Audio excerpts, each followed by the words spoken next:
You didn't buy a car, you bought a feeling you couldn't find anywhere else. Maybe it was the sound, that deep, low rumble that you felt in your chest before you heard it with your ears. Maybe it was the shape, those long hoods and wide bodies that looked like they were moving even while standing still. Or maybe you just sat behind the wheel for the first time and something clicked, something that hadn't clicked in a long time.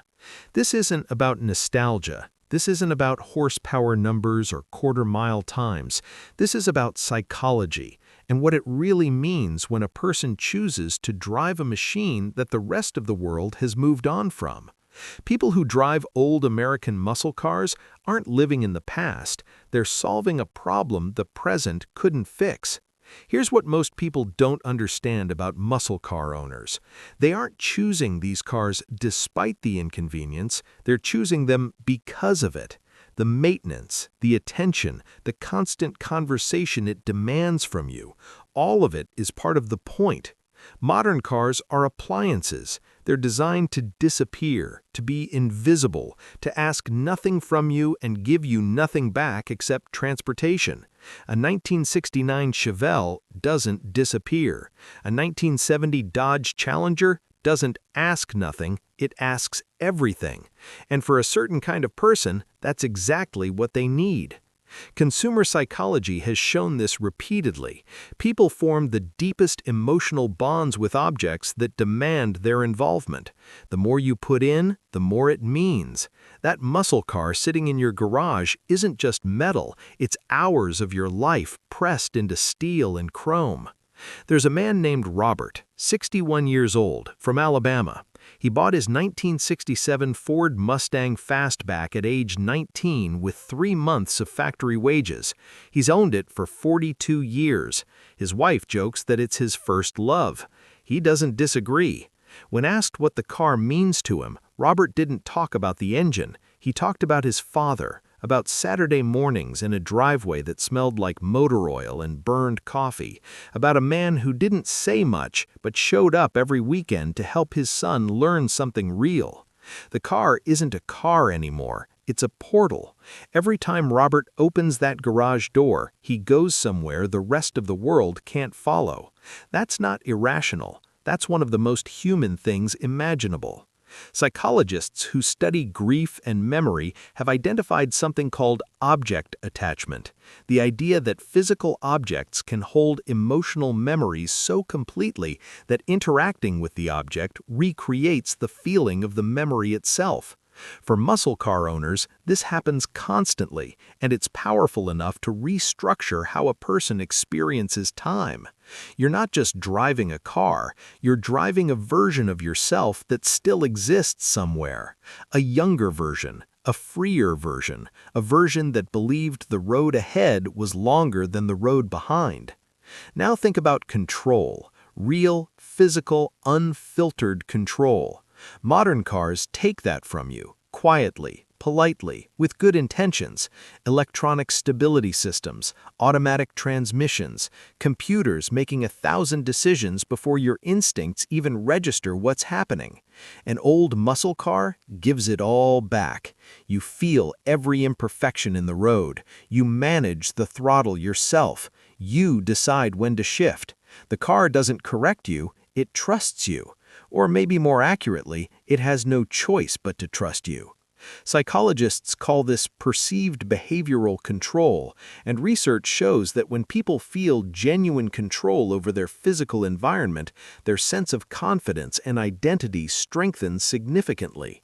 Muscle car owners aren't just driving, they're reclaiming agency in a world that keeps automating it away.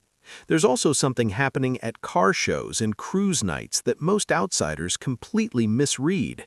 They see old people showing off old cars. What's actually happening is something far more significant. These gatherings are communities built entirely around shared reverence.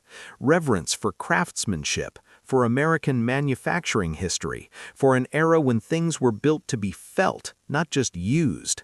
People drive hours to attend. They stand in parking lots for hours talking to complete strangers. They form friendships that last decades over a shared love of something most of the world considers obsolete. Abraham Maslow was right about belonging being a fundamental human need, and muscle car culture delivers it in a form that feels increasingly rare. It's physical, it's local, it's face-to-face, it's real in a way that a social media following never quite manages to be. But let's talk about something more uncomfortable. Some people who drive old muscle cars are running from something, not towards something. The romanticism of a past era can sometimes be a way of rejecting a present that feels too complicated, too fast, too unfamiliar. Psychologists call this nostalgic escapism. It's when the past becomes a refuge rather than a reference point. When the attraction to an older era isn't just appreciation, it's avoidance. This doesn't make muscle car owners broken, it makes them human. Everyone escapes somewhere. The question worth asking is whether the car is giving you strength to return to the present or permission to never fully arrive there. The healthiest muscle car owners seem to know the difference. They love the past without being trapped by it. The car is a source of grounding, not hiding. There's a woman named Patricia, 53 years old, from Ohio. She inherited her father's 1971 Plymouth Barracuda when he passed 4 years ago. She had never worked on a car in her life, knew nothing about engines, nothing about bodywork. She learned, slowly, painfully, with tutorials and wrong turns, and one engine rebuild that took 11 months. She says the car taught her something she didn't expect. It taught her that she was capable of hard things, that patience wasn't something she lacked, it was something she had never been given a reason to use. Patricia drives that Barracuda to her father's grave every year on his birthday. She says it's the closest she gets to a conversation with him now. Some objects carry people long after the people are gone. There's also mastery happening here that gets completely overlooked. Maintaining an old American muscle car is genuinely difficult. Parts are hard to find. Knowledge has to be earned the hard way. Problems don't come with warning lights and diagnostic codes. They come with sounds and smells and instincts built over years of paying attention. The people who keep these cars running aren't hobbyists in the casual sense. They're practitioners of a disappearing craft. And the psychological reward of mastering something genuinely difficult is one of the most profound satisfactions a human being can experience.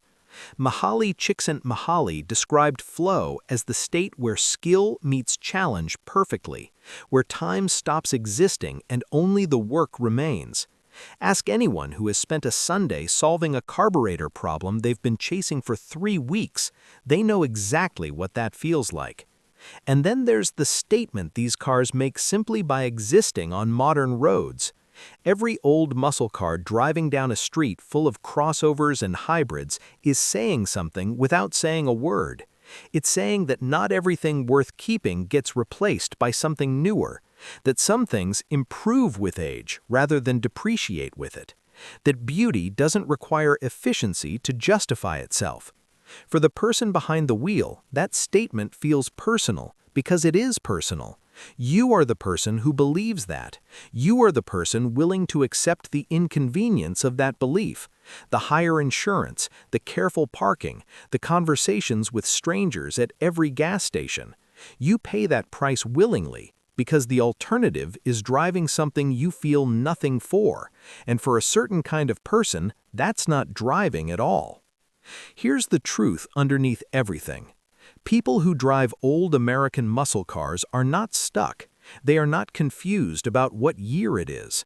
They are not simply avoiding modernity. They are people who found something that makes them feel completely alive and decided that was worth more than convenience. The rumble of a big block V8 on a cold morning, the weight of a steering wheel that actually tells you something, the smell of a car that has history baked into every surface.